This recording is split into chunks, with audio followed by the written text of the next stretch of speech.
Hello students, welcome to BA exam. आज हम लोग देखेंगे बीए सेकेंड ईयर के जो हिस्ट्री के इस बार क्वेश्चन पूछे गए हैं इसको देख के आपको पता चलेगा कि किस तरह के क्वेश्चन आपके एग्ज़ाम में बीए सेकेंड ईयर में पूछे जा सकते हैं। और इसमें 20 एमसीक्यू है और बाकी बात जो है इसमें लॉन्ग टाइप आंसर है।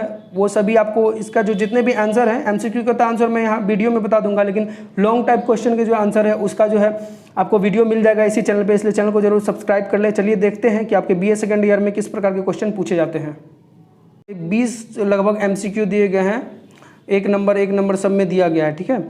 और बाकी बात जितने भी हैं लॉन्ग आंसर दिए गए हैं। तो यहाँ पर देखेंगे पहला क्वेश्चन दिया गया है 1206 से लेकर 1210 तक कुतुबुद्दीन ऐबक की राजधानी कहाँ थी। यानी कि कुतुबुद्दीन ऐबक जो थे उन्होंने अपना राजधानी कहाँ पे बनाया था 1206 से लेके 1210 तक। तो उसका जो राइट आंसर होगा वो होगा ऑप्शन नंबर सी, यानी कि लाहौर, ठीक है। इसका क्या होगा राइट आंसर, लाहौर होगा। चलिए दूसरा प्रश्न देखिए, खराज क्या था। खराज जो था वो एक भूमि कर था, ठीक है। खराज क्या था, भूमि कर था। जजिया जैसे कि आप सुनते होंगे कि जजिया कर क्या था, एक धार्मिक कर था। यानी कि जो हिंदू लोग जितने भी थे उन पे यह कर लगाया जाता था कि अगर वो पूजा पाठ करते तो उसको जजिया कर देना पड़ता था, ठीक। तो तीसरा प्रश्न देखिए, दीवाने अर्ज का संबंध था सेना से, न्याय से, राजस्व से या फिर धर्म से। इसका जो राइट आंसर होगा वो होगा ऑप्शन नंबर ए, यानी कि सेना से। दीवाने अर्ज का किससे संबंध था, सेना से था। चलिए चौथा प्रश्न देखिए, भारत में सबसे पुराना कौन सा सूफी सिलसिला है। तो आपको पता होगा कि काफ़ी जो सूफी सिलसिला भारत में स्टार्ट हुआ था, लेकिन जो भारत में सबसे पुराना है जो कि 1142 से 1236 तक रहा था, वो रहा था चिश्ती सिलसिला, ठीक है। सबसे पुराना और सबसे पहला सिलसिला है, ठीक है, चिश्ती सिलसिला। पांचवा प्रश्न देखिए, अलवर कौन थे। जितने भी इंग्लिश के जो स्टूडेंट्स हैं आप यहाँ पे इंग्लिश में भी क्वेश्चन देख सकते हैं। तो अलवर कौन थे पूछा गया है। अलवर जो थे सूफी संत थे, शिव भक्त थे या फिर शिव शक्ति के उपासक थे या फिर विष्णु भक्त थे। इसका राइट आंसर होगा क्या, विष्णु भक्त थे। अलवर कौन थे, विष्णु भक्त थे। अब देखिए यहाँ पे छठा प्रश्न जैसे पूछा गया है कि विजयनगर साम्राज्य की स्थापना किसने की। तो आप सभी को पता है कि विजयनगर साम्राज्य जो था उसका स्थापना किसने किया था, हरिहर एवं बुक्का ने। तो ऑप्शन नंबर इसका क्या होगा, डी राइट होगा। बहमनी राज्य की स्थापना किस वर्ष हुई। तो बहमनी जो राज था उसका कंफर्म नहीं है, कोई बोलता है 1346 या कोई 47 बोलता है, इसलिए क्वेश्चन में 1346 और 47 दिया होगा। अगर आपके क्वेश्चन में 1346 दिया होगा तो वो भी राइट आंसर हो सकता है, या फिर 47 सिर्फ दिया होगा तो वो भी राइट आंसर होगा। ये दोनों में से कोई एक ही देगा आपको क्वेश्चन में, ठीक है। शेर शाह सूरी का शासनकाल था। शेर शाह सूरी जो थे उनका शासनकाल कितना था, उनका शासनकाल था 1540 से लेके 1545 तक। केवल 5 ही वर्ष उन्होंने शासन किया था। नौवां प्रश्न देखिए, इनमें से कौन व्यक्ति अकबर के प्रशासन में महत्वपूर्ण था। मुशरिफ, काजी, वकील या फिर दीवान। तो दीवान जो हुआ करते थे वह जो है अकबर के प्रशासन काल में सबसे महत्वपूर्ण हुआ करते थे।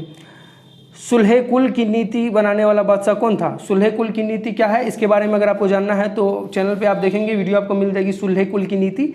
ऐसे आप देखेंगे तो इसका राइट आंसर होगा अकबर ने बनाई थी सुलह कुल की नीति। ताजुके बाबरी किस भाषा में लिखी गई थी। कहीं पे लोग बोलते हैं ताजुके बाबरी तुर्की में लिखी गई थी, कोई बोलते हैं फारसी में लिखी गई थी, लेकिन इसका जो राइट आंसर होगा वो होगा तुर्की, यानी तुर्की भाषा में, यानी तुर्क भाषा में ताजुके बाबरी लिखी गई थी। 12वां प्रश्न देखिए, 1615 में जेम्स प्रथम के राजदूत के रूप में मुगल दरबार में कौन आया था। टॉम स्रो काफ़ी बेसिक और काफ़ी इंपॉर्टेंट क्वेश्चन है, बहुत बार पूछा गया है, याद कर ले। टॉम स्रो प्रथम बार आया था। अब देखते हैं 13वां प्रश्न। 13वां प्रश्न दिया हुआ है, दक्षिण के अंतिम रियासत जिस पर औरंगजेब ने 1687 में कब्जा किया था वो था अहमदनगर, बीजापुर, गोलकोंडा या फिर इनमें से कोई नहीं। इसका राइट आंसर होगा ऑप्शन नंबर सी, यानी कि गोलकोंडा। 14वां प्रश्न है, किस वर्ष में औरंगजेब ने जजिया को पुनः लागू किया। तो जजिया कर जो था पहले लगाया गया फिर हटाया गया, तो उसी प्रकार से जो जजिया कर जो है आपको 1679 में जो है पुनः लागू कर दिया गया था औरंगजेब के द्वारा। 15वां प्रश्न है, इनमें से कौन मनसबदारी प्रथा के निर्माता थे। मनसबदारी जो प्रथा थी उनके निर्माता कौन थे, इसके बारे में आपको बताना है कमेंट करके, क्योंकि यह काफ़ी जो है बेसिक क्वेश्चन है। एक क्वेश्चन मैं आपके लिए छोड़ रहा हूँ, इसके बारे में आपको कमेंट में बताना है। 16वां प्रश्न देखिए, कंधार किस मुगल शासक के समय मुगलों के हाथ से सदा के लिए निकल गया। तो कंधार जो था वो जहांगीर के जो शासनकाल था उस समय मुगलों के हाथ से हमेशा के लिए निकल गया। 17वां प्रश्न है, शिवाजी की विधिवत राज्याभिषेक किस जगह पर कब हुई?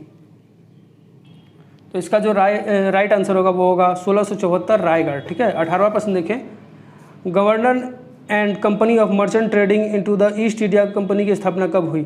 ईस्ट इंडिया कंपनी के बारे में पूछा गया। आपको पता है कि 31 दिसंबर 1600 में इसकी स्थापना हुई, सबको पता है। प्रथम कर्नाटक का जो युद्ध हुआ था उसका अंतिम अंत जो हुआ किस संधि के द्वारा हुआ था? तो इसका भी पता है, एक्सला सर्पिल की संधि। और ये 20वां प्रश्न देखिए, किस मुगल बादशाह को वास्तुकला की अपेक्षा चित्रकला में अधिक लगाव था? तो इसका जो राइट आंसर होगा वो होगा ऑप्शन नंबर डी, यानी कि जहांगीर। जहांगीर को जो है चित्रकला में काफ़ी ज़्यादा मतलब लगाव था, और इस जहांगीर के काल को चित्रकला का स्वर्ण काल भी कहा जाता है। तो जैसा कि आपने देखा कि 20 MCQ पूछे गए हैं और 20 नंबर का, और बाकी बात 80 नंबर के आपके यहाँ पे लॉन्ग टाइप आंसर जो क्वेश्चन है वो पूछे गए हैं। तो क्वेश्चन देखिए कुछ इस प्रकार से है कि दिल्ली के आरंभिक तुर्क शासकों में इल्तुतमिश का विशेष महत्व है, विवरण दे। ठीक है। दूसरा प्रश्न पूछा गया है, बलबन के राजत्व सिद्धांत की व्याख्या करिए। हमेशा ये पूछा जाता है बलबन के बारे में, आप कोई भी कॉलेज कोई भी यूनिवर्सिटी से क्यों ना हो, ये क्वेश्चन आपके लिए काफ़ी इंपॉर्टेंट है। ठीक है, याद रखिएगा। अलाउद्दीन खिलजी के राजनीतिक एवं आर्थिक सुधार की विवेचना करें। इतना इंपॉर्टेंट नहीं है, फिर भी जो है पूछा गया है, इस बार भी कुछ बार पूछा जाता है। इनमें से 8 जैसे यहाँ पे क्वेश्चन दिए गए हैं, आप देखेंगे 8 दिए गए हैं, लेकिन इनमें से किसी 4 का ही आंसर देना है। एक क्वेश्चन का आंसर दीजिएगा तो आपको 20 नंबर मिलेगा। ठीक है। अब देखिए चौथा प्रश्न है कि 13वीं से 17वीं शताब्दी के भारत के भक्ति संतों के योगदान का उल्लेख करें। 5वां प्रश्न है, जागीरदारी व्यवस्था का मनसबदारी व्यवस्था से घनिष्ठ संबंध स्पष्ट करें। जागीरदारी और मनसबदारी दोनों व्यवस्था को आपको अच्छे से पढ़ लेना है। 17वां देखेंगे कि छठा देखेंगे कि 17वीं शताब्दी में मराठा शक्ति के उदय के कारणों की विवेचना करें। और ये 7वां क्वेश्चन है, शाहजहां का काल वास्तुकला का स्वर्णयुग था, व्याख्या कीजिए। यह भी काफ़ी इंपॉर्टेंट है, इसको भी याद कर लेंगे। और अंत में जो सबसे ज़्यादा इंपॉर्टेंट है, प्लासी का युद्ध के कारणों एवं परिणाम का उल्लेख करें। इसको भी आप अच्छे से देख लेंगे। तो इस तरह के क्वेश्चन आपके BA के ईयर में पूछे जाते हैं।